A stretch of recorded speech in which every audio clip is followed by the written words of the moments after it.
सध्या मार्केटमध्ये कच्ची हळद आणि आवळा भरपूर प्रमाणामध्ये भेटतोय आणि कच्ची हळद आणि आवळा एकत्र खाल्ल्याने त्याची भरपूर अशी आपल्या शरीरात फायदे होतात.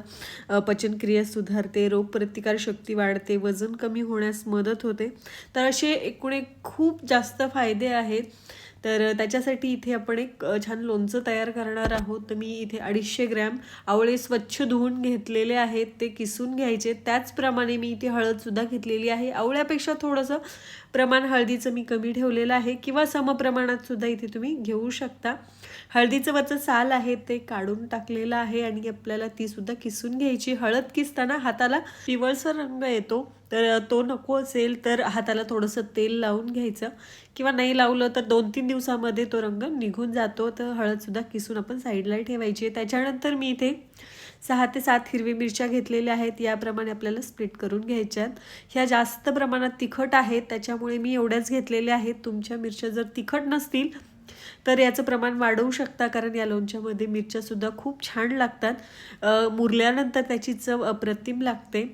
तर याच्यानंतर आपल्याला याच्यासाठी मस्त असा एक मसाला तयार करून घ्यायचा आहे. इथे मी 2 टेबलस्पून धने घेतलेले आहेत, 2 टेबलस्पून इथे बडीसोप घेतलेली आहे, 2 टेबलस्पून आपण इथे मोहरी घेतलेली आहे आणि 1 टीस्पून आपण इथे मेथ्या घेतलेल्या आहेत. हे मंद आचेवर आपल्याला हलकंसं भाजून घ्यायचं आहे, म्हणजे याचा सुगंधही छान येतो.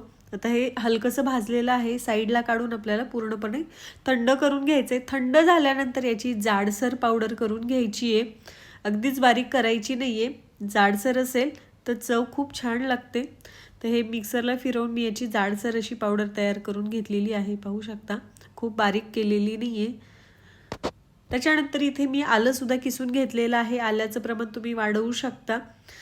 तर त्याचं साल काढून ते सुद्धा किसून घेतलेलं आहे. त्याच्यानंतर गॅसवर आपल्याला कढई ठेवायची. याच्यामध्ये एक अर्धी वाटी तेल घालायचं आहे. इथे मी शेंगदाण्याचं तेल घेतलेलं आहे. तेल आपलं हलकं गरम झालं की याच्यामध्ये आपल्याला 1 चमचाभर हिंग घालायचं आहे. तेल जास्त गरम झालं तर हिंग आपलं जळू शकतं, त्याच्यासाठी हलकं गरम तेल असताना त्याच्यामध्ये हिंग घालायचे. त्याच्यानंतर जी किसलेली हळद आहे ती सुद्धा घालायची आहे.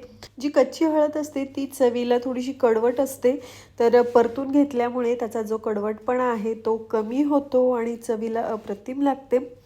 तर बऱ्यापैकी आपली हळद आता परतल्या गेलेली आहे. त्याच्यानंतर याच्यामध्ये जो आपण किसून घेतलेला आवळा आहे तो सुद्धा घालायचा आहे. तो सुद्धा आपण याच्यामध्ये थोडासा परतून घेणार आहोत. तर आवळा जास्त परतण्याची गरज नाही आहे, फक्त आपल्याला हळद व्यवस्थित परतून घ्यायची आहे. दोन्ही व्यवस्थित मिक्स करून घ्यायचे. 1-2 मिनटासाठी हे परतून घ्यायचं आहे. तर याच्यामध्येच आपल्याला जे किसलेलं आलं आहे ते आणि हिरवी मिरचीसुद्धा घालायची आहे. तर हे जास्त परतण्याची आपल्याला गरज नाही आहे. व्यवस्थित मिक्स करून घ्यायचं आहे. याच्यामध्ये आता आपल्याला 1 टेबलस्पून मीठ घालायचं आहे. 1 चमचाभर इथे आपण कश्मीरी लाल मिर्च पावडर टाकायची आहे. ही फक्त आपण कलरसाठी टाकलेली आहे. तिखटपणा आपल्या लोणच्याला हिरवी मिरचीनीच येणार आहे. आणि जो मसाला आपण तयार करून घेतलेला होता तो सुद्धा याच्यामध्ये घालून घ्यायचा आहे आणि सगळं व्यवस्थित मिक्स करून घ्यायचं आहे. हे सगळं मिक्स करून घेतलेलं आहे बघा आता. तर याच्यामध्ये तेलाचं प्रमाण खूप कमी वाटतंय, तर मी इथे तेल गरम करून घेतलेलं आहे. तर आपलं जे मिश्रण आहे ते सुद्धा गरम आहे, त्याच्यामुळे गरम तेल घातलेलं आहे. कारण तेल आहे ते प्रिझर्वेटिव्हचं काम करतं, त्याच्यासाठी याच्यामध्ये तेलाचं प्रमाण जास्त लागतं. कोणतंही लोणचं असो त्याच्यासाठी तेलाचं प्रमाण जास्तच लागतं. हे सगळं आपण व्यवस्थित मिक्स करून घेतलेलं आहे. हे पूर्णपणे थंड करून घ्यायचं आहे. थंड झाल्यानंतर याच्यामध्ये आपल्याला 2 टेबलस्पून विनेगर घालायचं आहे.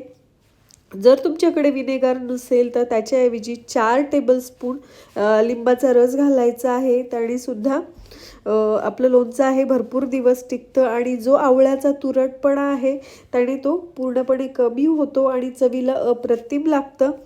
तर याच्यामध्ये अजूनसुद्धा मला तेलाचं प्रमाण कमी वाटते. आपलं हे लोणचं आहे ते पूर्ण थंड झालेलं आहे. तर याच्यामध्ये आपल्याला तेल गरम करून थंड केलेलं घालायचं आहे. तर मी हलकं कोमट झाल्यानंतर याच्यामध्ये घातलेलं आहे. सगळं व्यवस्थित मिक्स करायचे आणि लोणचं पूर्णपणे थंड झाल्यानंतर एखाद्या स्वच्छ काचेच्या बरणीमध्ये भरून ठेवायचे. तर एकदा बनवून हे तुम्ही लोणचं वर्षभरासाठी स्टोअर करू शकता. अजिबात खराब होत नाही, कारण तेलाचं प्रमाण याच्यामध्ये भरपूर आहे, त्याच्यामुळे ते अजिबात खराब होत नाही आणि चवीलाही अप्रतिम लागतं.